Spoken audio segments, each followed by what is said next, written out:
Hi guys, welcome to my YouTube channel. Serena here. Now from time to time I like to take a break from painting and see what other artists are up to. I picked up a couple of books I found inspirational and I thought I would share them with you. Let's take a look. Alright, the first book we're going to look at is by Mako, and it's the No Fail Watercolor, The Ultimate Beginner's Guide to Painting with Confidence. Now, I've been following her on YouTube for a while, and she has really good instructional videos. Her demeanor is really natural and relaxed, so I really do like to watch her videos. They're just relaxing to watch, even if you don't do them. So I was very excited when she came out with a book. Let's take a look closer. Now, just take a look at the dedication she's got in here. She says, "To everyone who is afraid of failure, remember, everything is a valuable experience. Nothing is wasted, but it's a waste to do nothing at all." So right away she sets it up as a very inspirational kind of encouraging book. But I like in the book that she's got all these projects that are simple. You know, they're not intimidating. They're meant to help you apply the techniques that she goes over in the beginning of the book. The difficulty scale, she gives you that on the pages, so it says if it's a beginner or intermediate or more difficult. She gives you a list of the materials you need for each project along with the color swatches. So if you don't have exactly the same colors, if you're just starting out, this is a very nice guide, so you can kind of match the colors as close as you can. It doesn't have to be exact. The idea is to learn from it. But you know, most of the exercises have 2 to 4 colors. Some even have 1 color. One of them I think has 8 colors, which is kind of very intermediate, very advanced, but not so bad that you can't, you know, master it by the time you've done some of the other projects. The projects are easy enough to do in one sitting, and there are plenty to keep you busy. But the best thing about this book that I like is that anyone new to watercolor, she's got great chapters for any creatives on the fundamentals of color theory and mixing. And she's got a very detailed couple of chapters on that. It really delves into it, and it gives you a basic idea of how the colors work and how they mix together, which is what you really need when you start out in watercolor. So this is a great book for beginners. I really like it. I like the way it's set up. It's very easy, it's organized, and I think her book will do well. I wish her luck on that one. Let's take a look at the next book. And this is Jean Haynes' Paint Yourself Calm, Colorful Creative Mindfulness Through Watercolor. Now, this publisher, Search Press, has put out a number of interesting art books, which I have. They have a lot of nice ones to look through, so worth checking out. But on the inside cover you see some of the author's other books that she has published. And let's take a look inside the table of contents here. Now, she's got this divided into 4 different sections.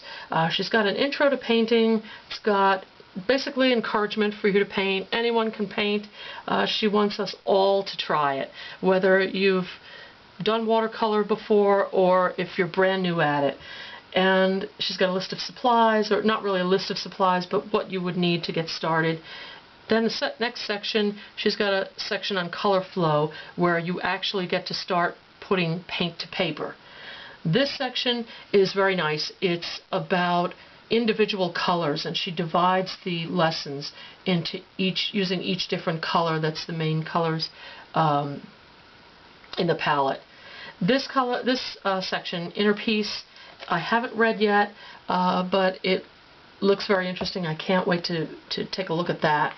And if you look at how she's got this book set up, she's got basic instruction on what you need for each lesson, she'll show you a few things. You know, it might be just the paints, it might be some things in the kitchen like salt, or she experiments a little bit with plastic wrap too. But it's very simple, very easy instructions, but the instructions are more inspirational than and suggestive than actual instruction. There's no right or wrong way to do it, so you don't feel intimidated if you're no good at it. It's something you're using to learn and to feel how the paint flows on paper. So that's what's interesting about this book. It's not specifically instruction, and it's geared toward facilitating just a non-judgmental, peaceful painting time for yourself. You know, so you could feel the colors, feel how they flow on the paper, and just have a peaceful time with it. No pressure. She has a couple of quotes in here, in fact, that I specifically like. Here's one. She says, "We need time to paint, good quality time, without interruptions. We all deserve this, even if it's only for a few minutes every day or an hour a week."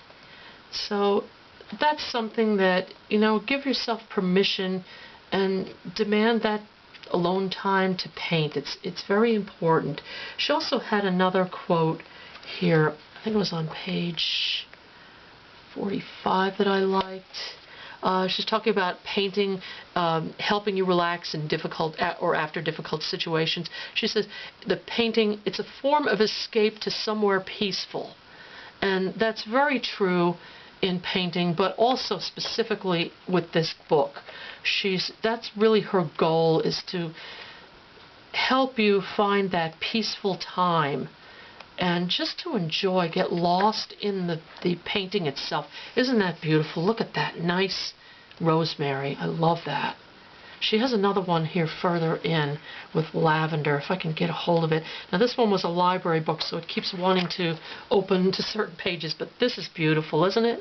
And anyone can do this. Look at that. You just set the paint on the paper, draw some stems to suggest, or lines to suggest stems. Now hers are very atmospheric, is how she describes her paintings. But you still can tell what they are. It's suggestive, but very beautiful. And very inspirational to go through this book. I really liked it. I really love this book. Even just to flip through it, it's visually appealing. There's not a lot of instruction, as I said. It's more of suggestion and inspiration overall. But I really enjoyed these books. I learned from each one, and that's the point. If you can pick up something from what you're looking at, or artwork that you're viewing, someone's YouTube video, that's the point. If it makes your art better, it gives you some other way to look at things, and that's the whole point. Thanks for joining me today. Make sure you leave me a comment. I do enjoy reading your comments. If you like the video, hit the like button, and don't forget to subscribe. See you next time.